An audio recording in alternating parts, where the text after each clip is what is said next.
Os pontos de Fernando Lima. Boa noite, rádio ouvintes e telespectadores. Cá estamos nós para mais um Pontos de Fernando Lima. Falamos a partir dos estúdios da Rádio Savana 100.2. É um programa que pode ouvir nesta rádio indiferido aos sábados às 12 e domingo às 21 horas. E também pode acompanhar na televisão independente de Moçambique aos domingos, terças e quinta-feira às 21 horas. O programa continua. Vamos olhar para o incontornável tema, este grande tema, são as dívidas ocultas, com o nosso comentador já aqui nos estúdios da Rádio Savana 100.2. Boa noite, Fernando Lima. Bem-vindo de Nova Iorque para o calor de Maputo. Exatamente, e é um calorzinho muito simpático. É verdade que o calor afeta o nosso sistema nervoso, mas é muito mais simpático o calor do que aquele frio que quase que gela também o cérebro e gela as nossas ideias. Portanto, é muito mais simpático, ou é muito mais simpática esta temperatura. Claro que há toda uma adaptação da diferença horária. Sempre falei das 7 horas de diferença. Ainda estou em período de adaptação, mas é sempre bom voltar a casa e também constatar do grande impacto que teve este julgamento de Nova Iorque na sociedade moçambicana. Aliás, acho que talvez como corolário desta questão, até temos chapas aqui na cidade com referências a este caso, o que mostra na sequência do famoso julgamento do Carlos Cardoso, quando tínhamos os chapas meritíssimo, agora temos os chapas da poeira e os ruídos e o chapa Bostani e coisas no género. Muito bem, Fernando Lima, antes de comentarmos sobre o que ouviu e viu em Nova Iorque, vamos ao seu facto de semana, primeiro, que é Carlos Lopes Pereira. Bem, o Carlos Lopes Pereira acaba de receber um prémio que leva o nome de um dos filhos da princesa Diana de Inglaterra, o prémio Príncipe William Guilherme, na tradução para o português, para a conservação. É um prémio com muito prestígio, mas devo dizer que também é um prémio merecido. Sabemos o quanto valem determinados prémios. Já acompanhamos no nosso país inclusive graus honoris causa formatados, mas o trabalho do veterinário Carlos Lopes Pereira está à vista de todos. Se houve um progresso notável na conservação, sobretudo na conservação da fauna bravia, ele, no nosso país, ele tem a mão do veterinário Carlos Lopes Pereira. Claro que, sobretudo neste mandato, encontrou um ministério à altura que lhe tem dado cobertura para parte dos seus programas, nomeadamente o programa de caça furtiva. Aquilo que eu lamento é que os esforços do veterinário Carlos Lopes Pereira e da sua equipa, porque ele não se representa a si próprio, representa uma equipa, não tenham a complementaridade de procuradores, de juízes, da própria polícia, que infelizmente, e sobretudo na zona centro, e isto está largamente documentado, alinham ao lado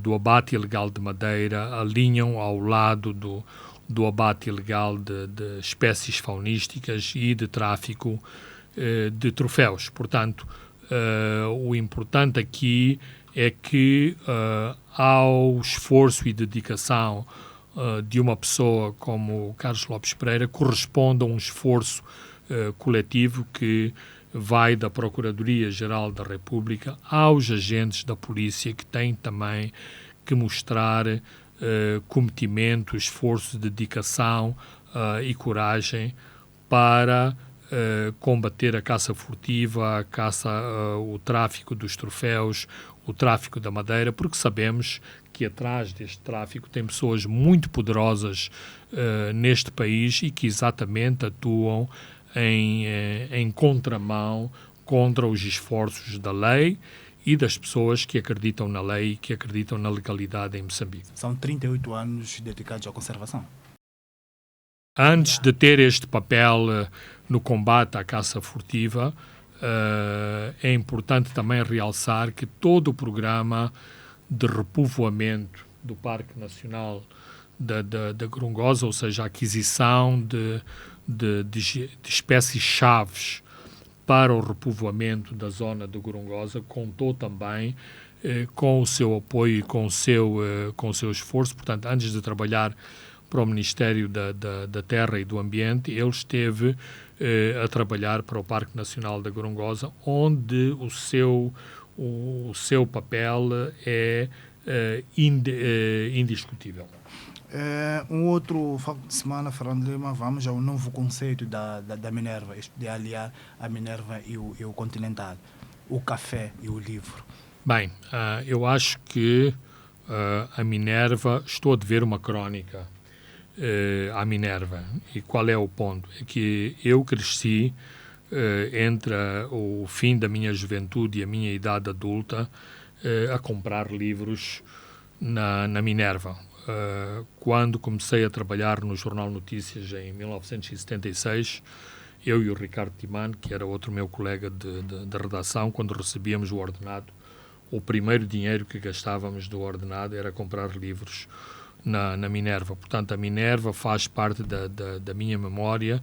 Uma parte da minha biblioteca foi construída na base dos livros que adquiri na Minerva. Portanto, é com uma certa mágoa que eu vejo sair a Minerva do sítio onde está, e sei que há outros nostálgicos que têm a mesma dor e a mesma mágoa de verem a Minerva subjugar-se aos interesses do Banco Central, porque, tanto quanto eu sei, as instalações da Minerva vão ser vendidas, se não estão já vendidas, ao Banco de Moçambique. De qualquer forma, a Minerva juntou-se a outro projeto histórico de Moçambique, que era o Café Continental, que não é do meu tempo. Eu não sou, quando era jovem, não frequentava cafés, mas o Continental era o café, digamos, da oposição em Moçambique. Portanto, era o café onde se sentava o Zé Caraveirinha e todos os advogados da oposição da época, o Adrião Rodrigues, o Almeida Santos, o Pereira Leite, todos iam tomar café no Continental. E, portanto, também é com grande mágoa que eu vejo, ou que vi desaparecer o Continental, mas acho que é uma ideia feliz esta combinação entre livraria e café. Aliás, conheço outros locais, nomeadamente nos Estados Unidos, e grandes e prestigiadas livrarias se associam a este conceito de café, onde as pessoas podem comprar livros, podem consultar livros, tomando o seu café. No nosso caso, espero que haja pastel. E há espaço também para debate, há espaço para teatro, há espaço para conversas. Exatamente. Portanto, acho que é uma ideia feliz. As mágoas valem o que valem. É preciso ter a cabeça aberta para novas ideias e novos conceitos e desafios. É mais importante ter um café-livraria em que se abraçam as duas ideias do que ter um café como o Scala, que era outro café emblemático da cidade, que foi transformado em loja de venda de computadores. Portanto, acho que aqui também as autoridades da cidade, o município tem à sua cabeça uma pessoa com memória, o Dr. Inês Comiche, que tem que ter pulso e mão para preservar determinados espaços históricos da cidade. Não é só abrir mão aos conceitos de economia e vender um pedaço de história para ser construído mais um arranha-céus na cidade. Muito bem, Fernando Lima, vamos a este grande tema que é o julgamento de Nova Iorque sobre as dívidas ocultas de Moçambique. É uma longa-metragem com vários episódios interessantes e picantes. Vamos comentar vários delas, que esta última que é a lista dos 20 moçambicanos consultores da Privinvest. E o John Bostani, que é o único réu que está em julgamento, disse ao seu pagador, na altura o contabilista da Privinvest, na Dia Jam, que é preciso mantê-los contentes e a bater palmas, tal happy clap. Isto era em clara referência a Fernando Lima, esta lista que o Savana publica também esta semana, dos 20 moçambicanos com o presidente Guebuza e os seus 2 filhos a encabeçarem, em que este e-mail foi também rapidamente, quando Fernando Lima estava a cobrir o julgamento, foi rapidamente exibido lá em tribunal. Exatamente. Esta é uma lista que faz parte da apresentação nas alegações finais da Procuradoria da República. Na altura não percebíamos o contexto. Aliás, quando gravámos o programa da semana passada, já tínhamos conhecimento da lista parcialmente e depois obtivemos a lista diretamente do Departamento de Justiça norte-americano. Faz parte das provas do tribunal e esta lista vem complementada com um e-mail trocado entre o diretor financeiro da Privinvest e o chefe da contabilidade da Privinvest, em que se lhe pedia para ele, mais uma vez, e este é um e-mail mais ou menos recente, um e-mail de 2017, e que se refere a pagamentos que foram feitos a partir de 2013. 2013, o ano em que foi assinado ou foram assinados os 2 contratos principais, o contrato da Proíndicos e o contrato mais tarde, em setembro, da Ematum, uma vez que o projeto MAM só surgiu em 2014. E, portanto, esta lista, vinda da Privinvest e tendo sido certificada pelo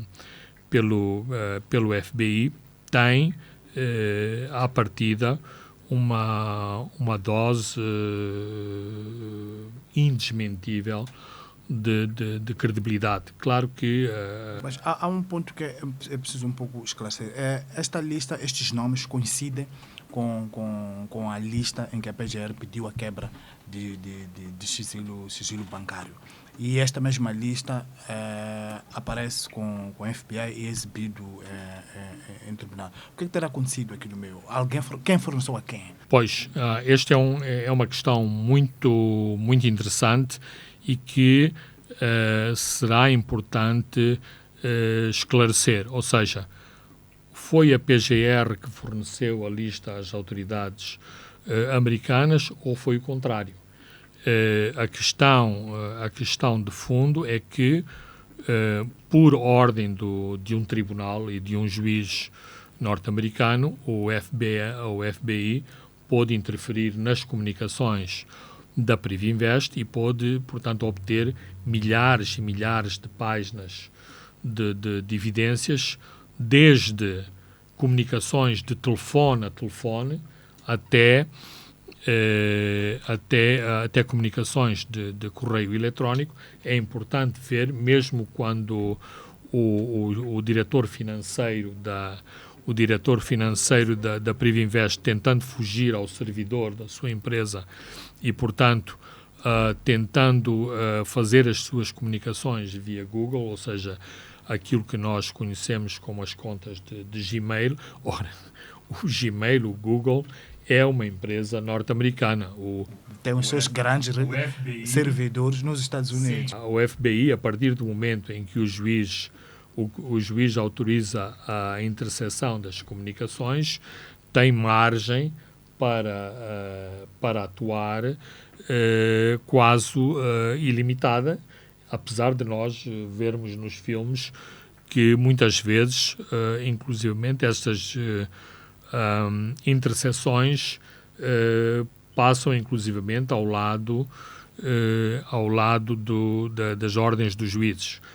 Acompanhamos, por exemplo, que depois daquilo que é conhecido como 9/11, ou seja, o 11 de setembro, que os Estados Unidos promoveram, eu vou-lhe chamar o nome apropriado,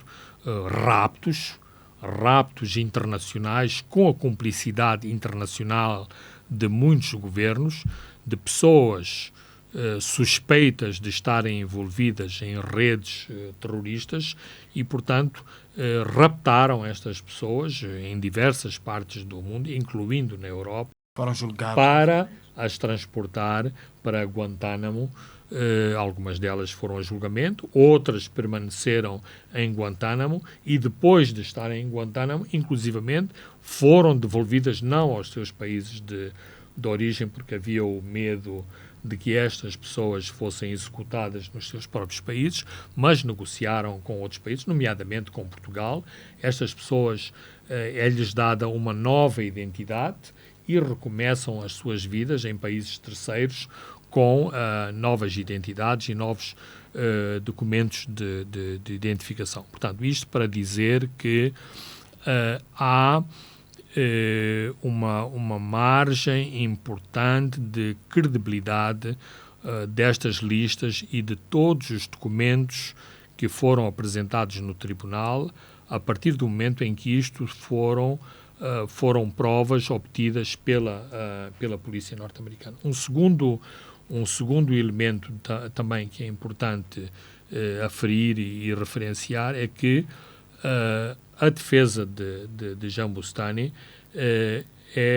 está a cargo de um escritório muito poderoso, muito sofisticado, com meios, diria, ilimitados para promover a defesa do seu cliente. Portanto, qualquer suspeição de que uma prova apresentada em tribunal não teria credibilidade, não tenho a mínima dúvida que essa credibilidade seria posta em causa, mas os advogados da defesa têm esses poderes de contestarem as provas em tribunal. É assim que funciona o sistema judiciário e de justiça norte-americano. Mas, voltando ao princípio e ao cerne da questão, resta saber quem é quem nessa lista, nomeadamente entre a Procuradoria moçambicana e a Procuradoria norte-americana. Não tenho dúvidas,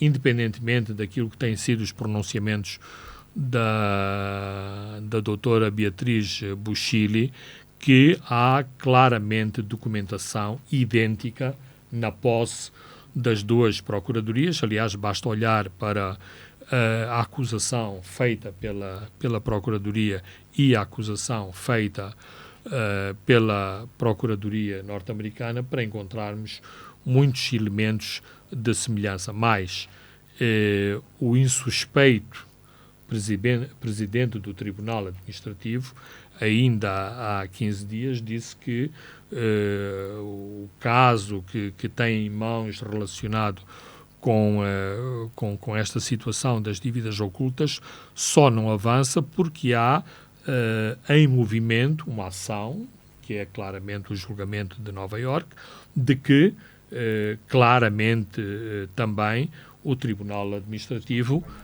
está a acompanhar e quer beneficiar-se de evidências que são trazidas a público em Nova Iorque. Mais. Nesta lista, Fernando Lima, dos 20 moçambicanos consultores da Previvest, há pessoas que claramente, que está claro que receberam dinheiro, por exemplo, o Teófilo Nhangumele, mas há outras pessoas que não está muito claro. A Isidora faz tudo. Por exemplo, temos um exemplo da Neuza Matos, que comprou um apartamento, mas foi pago por uma empresa ligada à Previvest, a mando de Renato Patucci.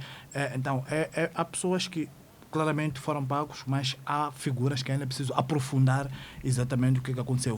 Em que circunstâncias, sim, em que circunstâncias receberam o dinheiro? Portanto, é assim, aquilo que eu acho é que, em complemento com uma série de iniciativas que o Banco Central está a tomar, nomeadamente em relação às imobiliárias, em relação às conservatórias, portanto, o registro de propriedade, como é registada a propriedade, como são registados os comprovativos de pagamento, de transação de propriedade, tudo isto tem a ver com o processo das dívidas ocultas. Vimos neste processo como as imobiliárias, como as casas de câmbio, como os escritórios de advogados Participaram foram ativamente. os conduits, portanto, os meios de tráfego por onde passou. Temos o exemplo daquela empresa de construção civil que foi usada por António Carlos de Rosário para receber. Sim, e não só. As imobiliárias são. É fácil de fazer estas transações. Porquê? Porque a imobiliária, ao receber esse dinheiro, troca esse dinheiro por uma transação fictícia de um terreno, de uma flat, de um prédio, e, portanto, só que inflaciona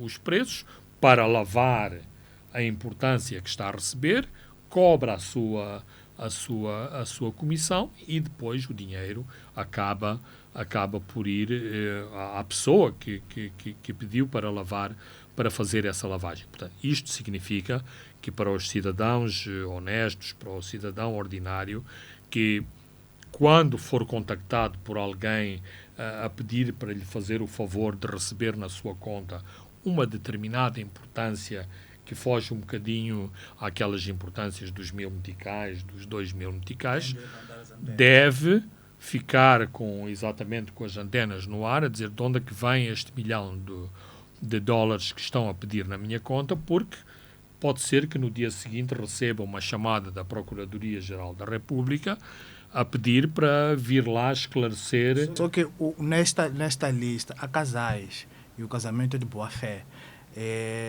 Um dos cônjuges pede a um outro cônjuge para receber na sua conta um determinado valor. Aí tem aquele problema também de fazer perguntas. Estás a desconfiar ou qual é o problema disso?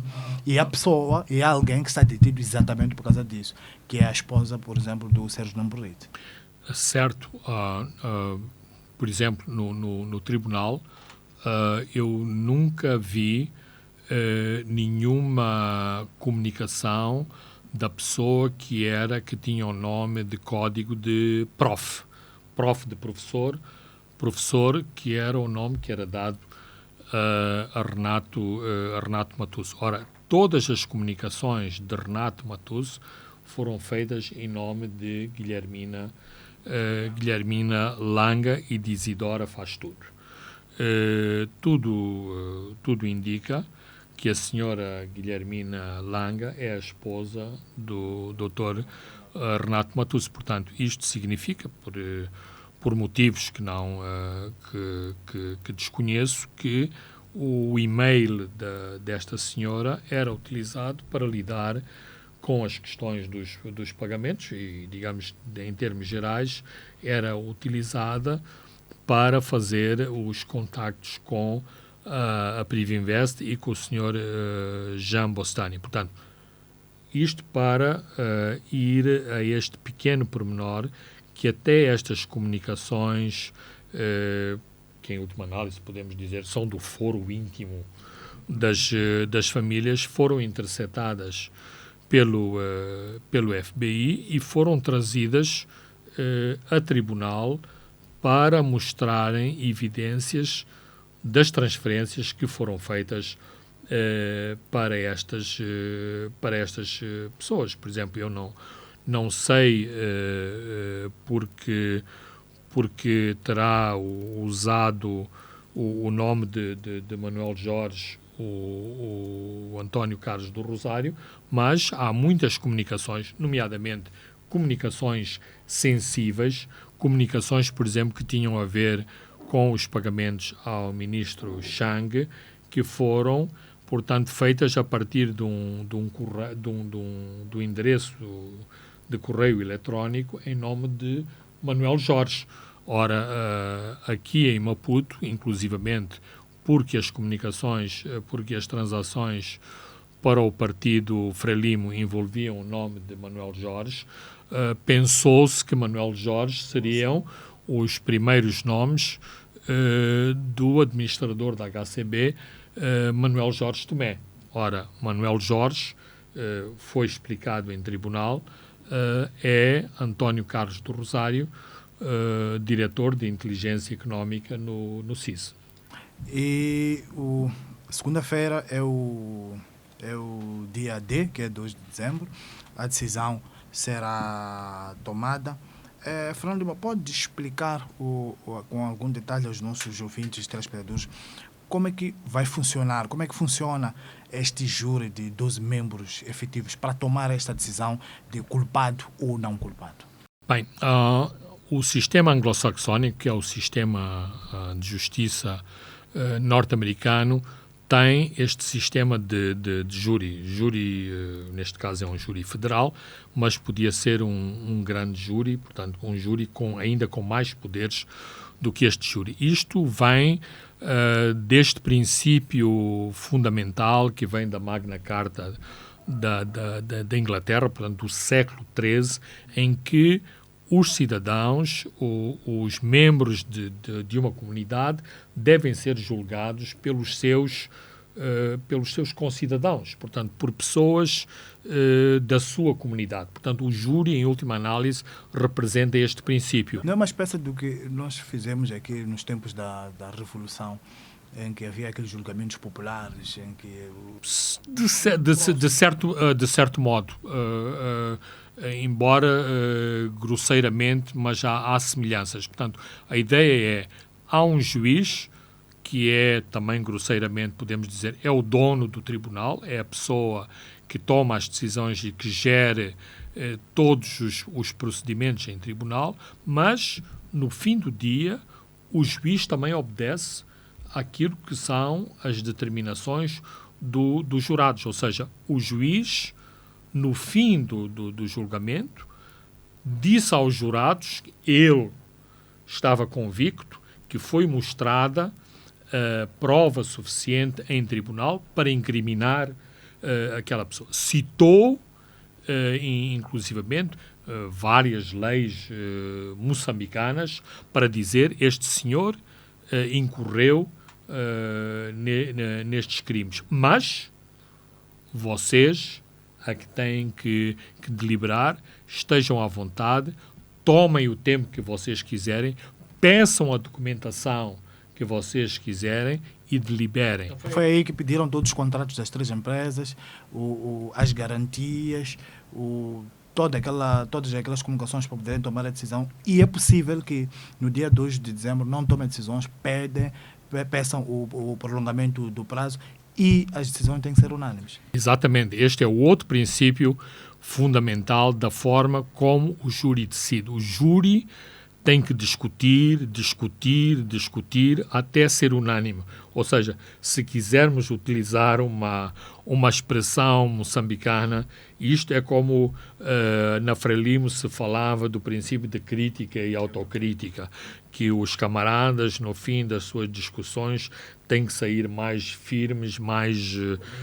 unidos e coesos, porque tomaram uma decisão no fim de um processo de crítica e autocrítica. Portanto, o ponto aqui é, mesmo aquelas pessoas que têm um raciocínio diferente, uma linha de pensamento diferente, têm que, numa discussão entre jurados, serem convencidos de um vetor principal que leva à conclusão de que se esta pessoa é culpada ou não culpada. E, portanto, se ao fim de um dia, se ao fim de 2 dias não houver este consenso, esta unanimidade, a discussão vai continuar até que esta unanimidade seja. E se o caso fosse simples, logo na sexta-feira da semana passada, portanto no dia 22, teria havido um veredito. Ora, aquilo que aconteceu é que no fim da sessão o júri mandou uma mensagem ao juiz,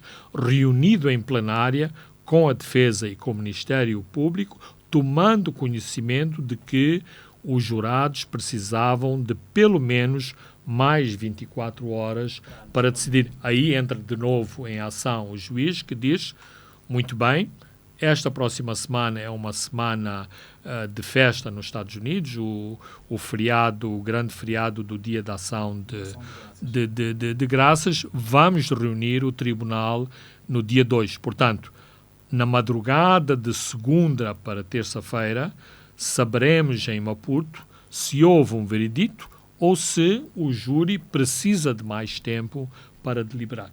Muito bem, Fernando Lima, vamos a um brevíssimo intervalo e voltamos para olhar de novo para este tema com mais 2 e 3 questões para fecharmos o tema sobre as dívidas ocultas. Boa noite, Rádio ouvinte e telespectadores. Estamos de volta à segunda e à última parte dos pontos de Fernando Lima. Continuamos a olhar este tema das dívidas ocultas, julgamento de Nova Iorque. Fernando Lima, há aqui também uma necessidade de delimitação de espaço. Este julgamento e a decisão que o júri tem que tomar de não culpado ou culpado é muito complexo e também está-se a discutir esta parte de explicar como é que este libanês, que nunca esteve nos Estados Unidos, vai ser julgado e condenado aqui nos Estados Unidos. Bem, esta é uma parte de facto complicada. É assim, é importante aferir que os jurados não são nenhuns especialistas, não são pessoas que têm que ter algum curso, frequência universitária. Estas pessoas, há um sorteio em que portanto, isto faz parte das atividades cívicas dos cidadãos americanos que, se forem selecionados, ou se forem sorteados para irem a tribunal, e a pessoa pode declinar, pode dizer que não quero, mas isto habitualmente é tomado com muita responsabilidade.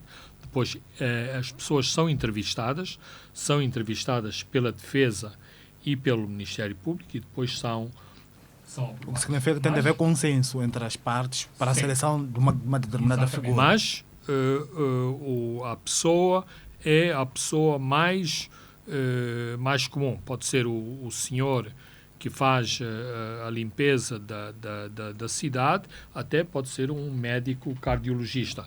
Portanto, não há aqui diferenciação de estatuto. E o habitual é mais normal que no júri estejam as senhoras que servem hambúrgueres no McDonald's e que fazem as limpezas nas casas de outras pessoas, do que o cardiologista que, à partida, vai tentar invocar que tem uma vida muito ocupada, que tem vidas em perigo, que ele precisa de trabalhar no hospital e que não tem tempo para se sentar 6 semanas em full time, portanto, em horário exclusivo num tribunal. Ora, aqui é que começa o perigo, digamos, do raciocínio do sentido comum.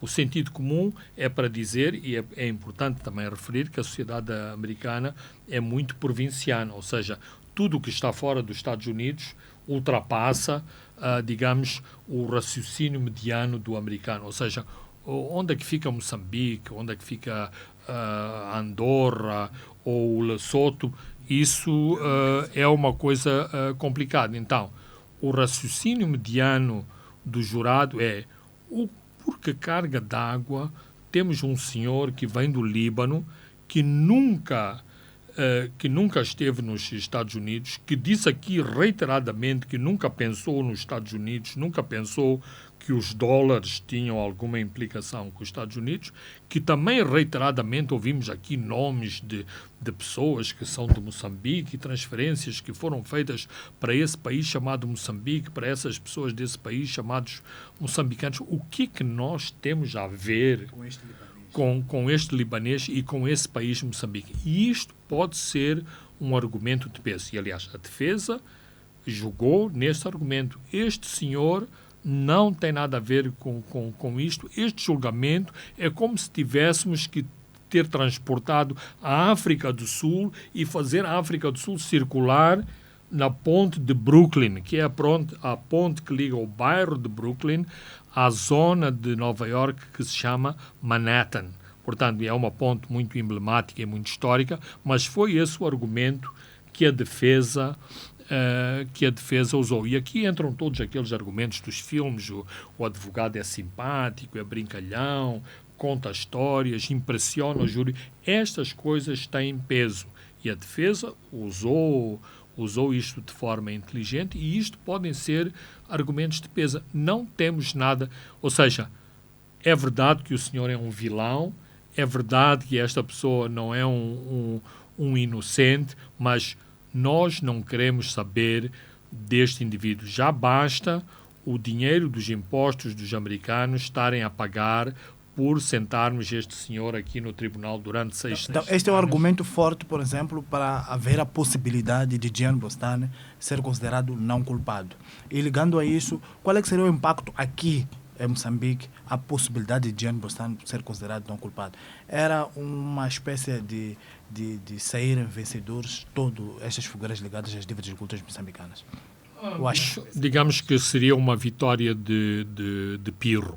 Ou seja,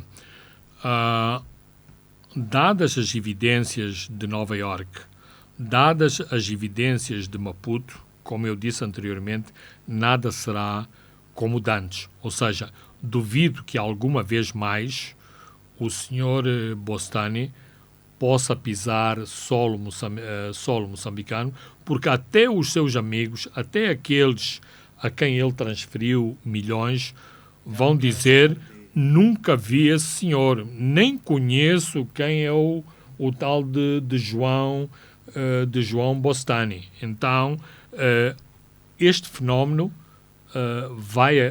vai acontecer, mas porque nestas coisas há todo um fator político importante, há todo um elemento de oportunismo e de oportunidade política importante, resta sempre aquele argumento, até nos Estados Unidos, este senhor não foi culpado, logo, de facto, ele não estava a subornar ninguém, ele estava a pagar comissões. Aliás, vamos assistir, se houver julgamentos do caso Embraer, do caso Aeroporto de Nacala, que a defesa vai tentar argumentar que aquilo que aconteceu não foi suborno, não houve luvas, houve pagamento de comissões, e se há indivíduos que não são funcionários do Estado, portanto nem sequer são abrangidos pelo Código Penal e pela Lei da Probidade Pública, qual é o problema das pessoas receberem comissões? Depois aqui há o fator Al Capone, se havia dedução de impostos nas comissões que as pessoas recebiam, uma vez que, se essas comissões são rendimentos individuais, têm que pagar imposto. E aqui em Moçambique, todos nós, mais ou menos, olhamos para o lado e ignoramos o pagamento de impostos. Aliás, foi assim que apanharam o Al Capone, não através das mortes que ele cometeu, mas através dos livros de contabilidade do seu contabilista, em que não havia pagamentos ao fisco. Portanto, há sim essa possibilidade de o veredito de não culpado ser utilizada politicamente. Aliás, vimos que ao longo deste julgamento o impacto que teve a declaração de not a single penny, ou seja, nem um centavo em comissões. Por isso mesmo, o Ministério Público sentiu que tinha que fazer uma declaração contundente sobre nem um centavo apenas, dizendo não houve um centavo, mas uma semana depois as pessoas que não deviam receber um centavo receberam 17 milhões de dólares. E um desfile O filho da pessoa que disse nem um centavo recebeu 55 milhões. Se calhar, e isto é uma suposição, se calhar nem teria sido mostrado no tribunal a tal famosa lista dos dos consultores, mas esta lista veio à colação e outras evidências exatamente para mostrar que a tal declaração de nem um centavo, pode ser uma fabricação da declaração de nem um centavo, e se não foi uma fabricação, essa declaração de nem um centavo é uma declaração contraditória pelas evidências, aliás, pelas evidências do próprio testemunho de Jean Bustani, que no momento há nem um centavo, mas uns minutos depois se quer fazer negócios em Moçambique, está aqui o meu filho, que é digamos, o canal de transmissão através do qual vocês podem fazer negócios com a minha família.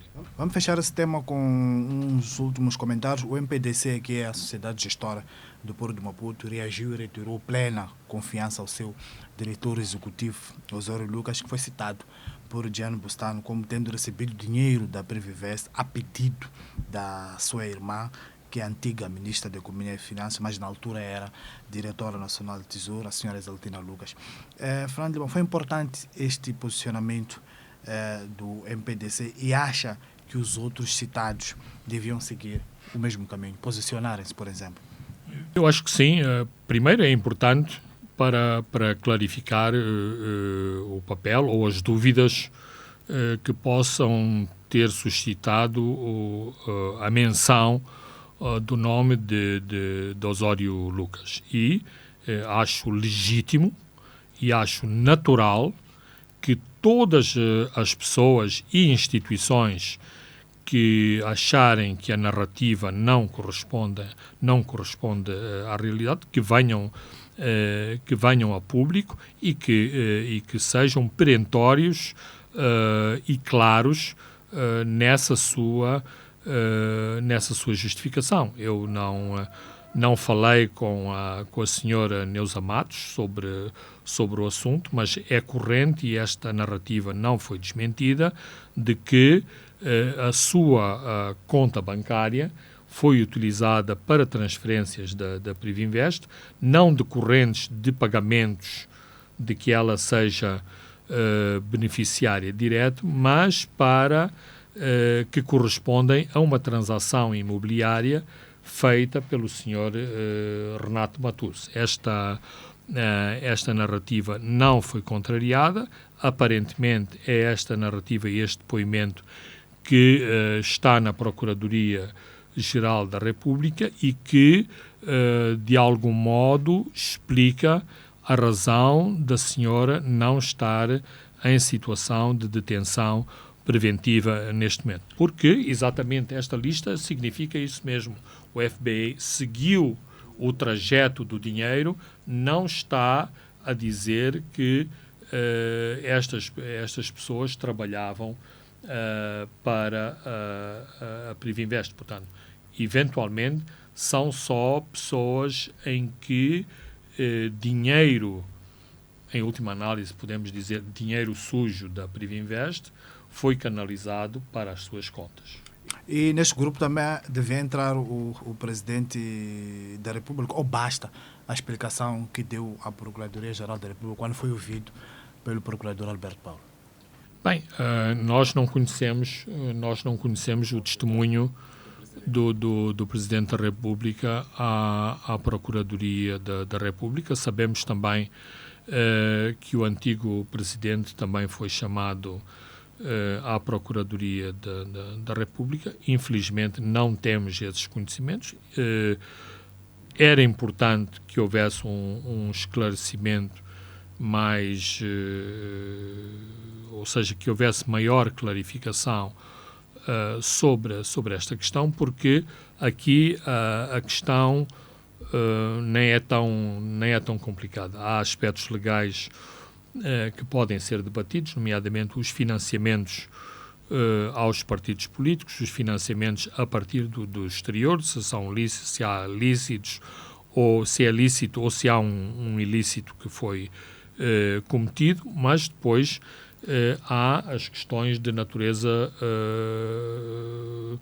política, ou seja, sabemos hoje que os dinheiros distribuídos da Privinvest, inclusivamente através das evidências que foram mostradas em tribunal, que ao contrário daquilo que declarou o Sr. Bustani, não vinham dos lucros da Privinvest, vinham de uma planilha antecipadamente planificada em que, para além do dinheiro que entrava do banco, havia pagamentos que eram efetuados para os fornecedores e havia pagamentos para os facilitadores, portanto, para os tais investimentos a longo prazo que a Privinvest achava que deveriam ser feitos sobre pessoas do sistema, sobre pessoas influentes do sistema e que poderiam auxiliar potenciais outros negócios da Privinvest em Moçambique. Portanto, claramente o dinheiro é sujo,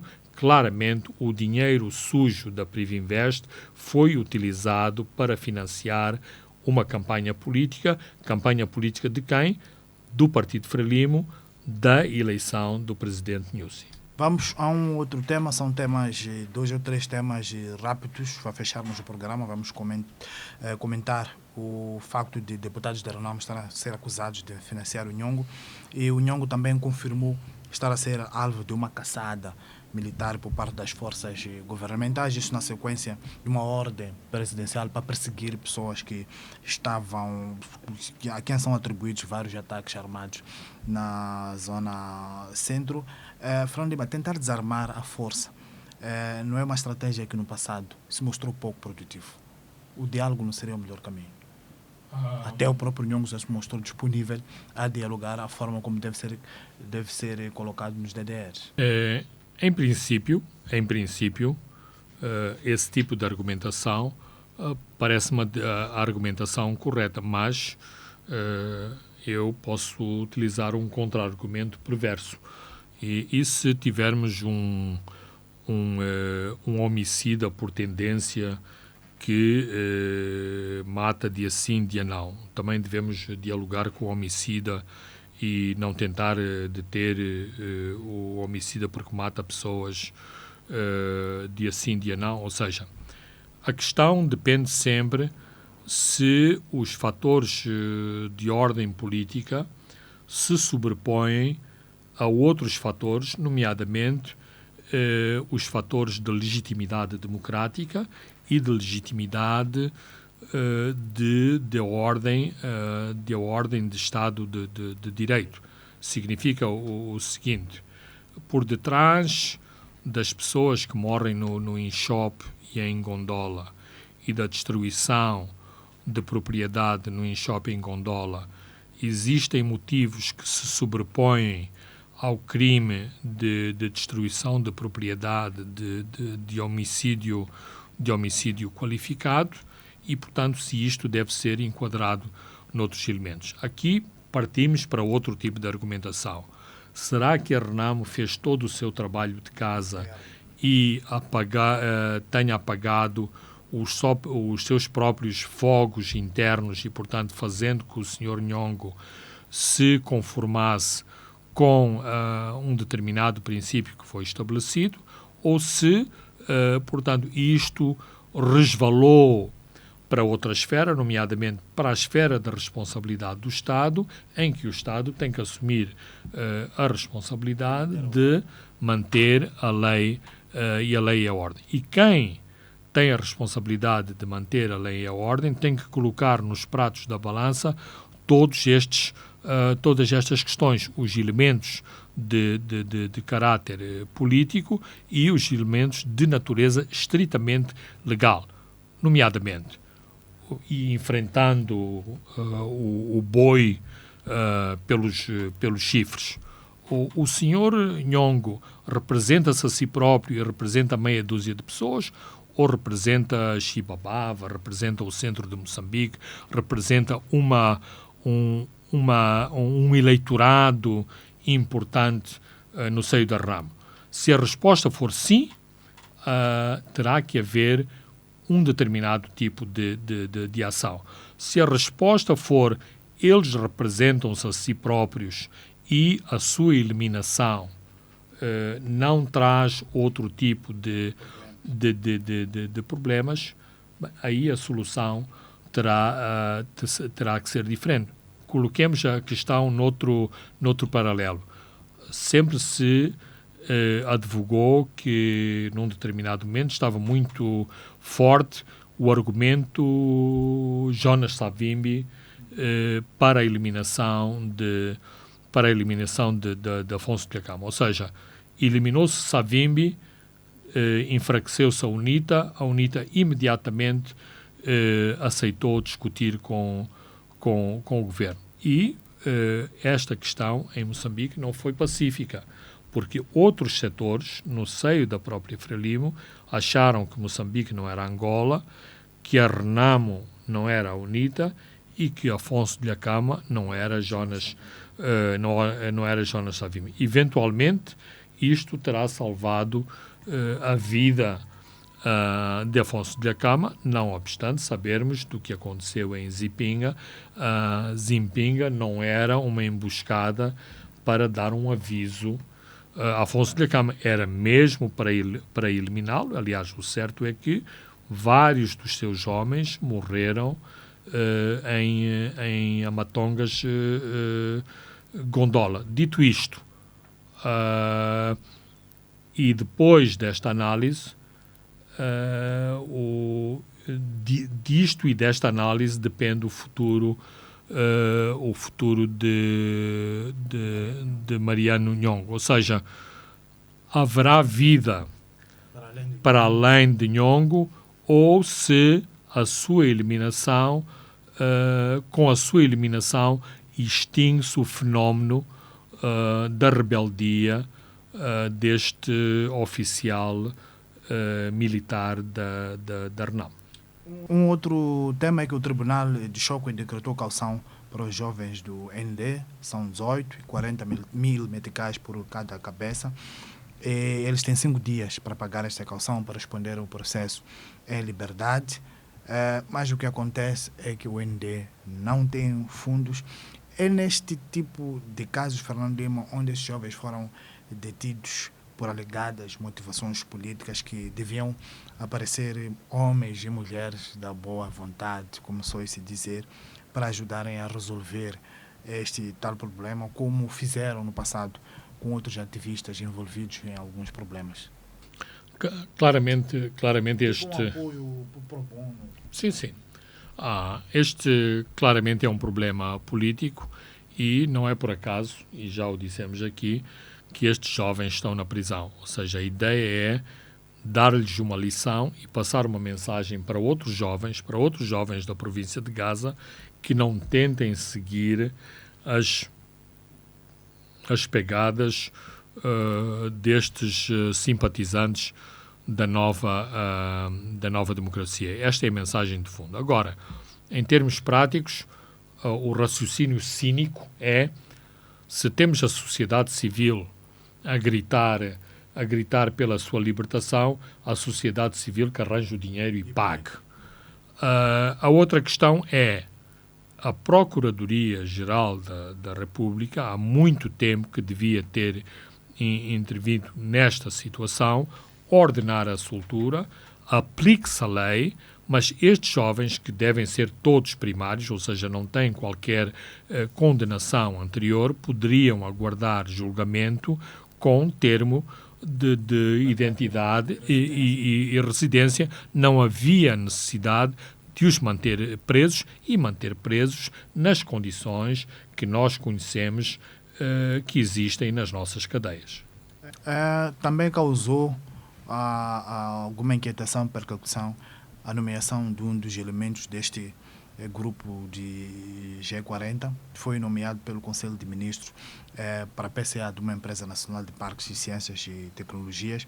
E eu tenho ouvido, por exemplo, na Rádio de Moçambique, um discurso do presidente, uma parte do discurso do presidente, a apelar à não diabolização de opositores ou pessoas que pensam diferentes.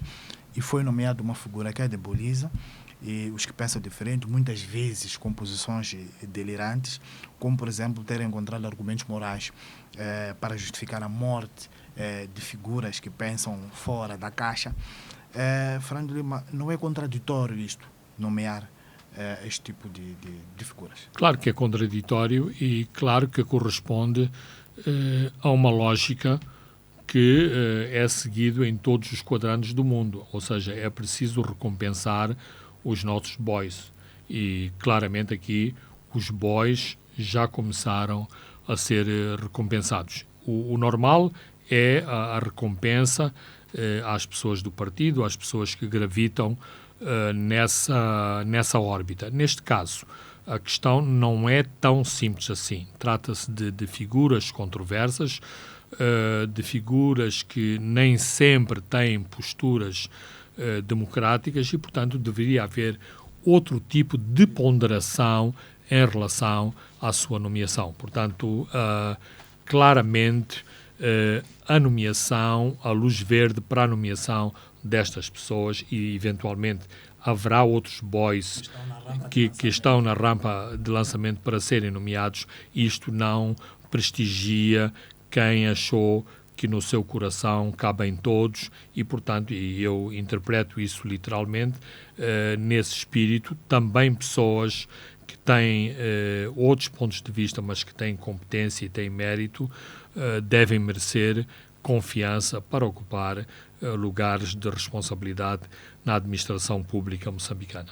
Muito bem, Fernando Lima, chegamos ao fim de mais um programa onde olhamos com muito detalhe para o julgamento das dívidas ocultas que está a decorrer em Nova Iorque. É um tema incontornável neste programa. Olhamos também para a situação de Mariano Nhongo no centro de Moçambique. Olhamos também para a questão dos 18 jovens da Nova Democracia, em que o Tribunal de Chokwe decretou uma caução de 40 mil meticais por cada cabeça. Eu sou Francisco Carmona e voltamos a nos ver de hoje a 7 dias. Boa noite.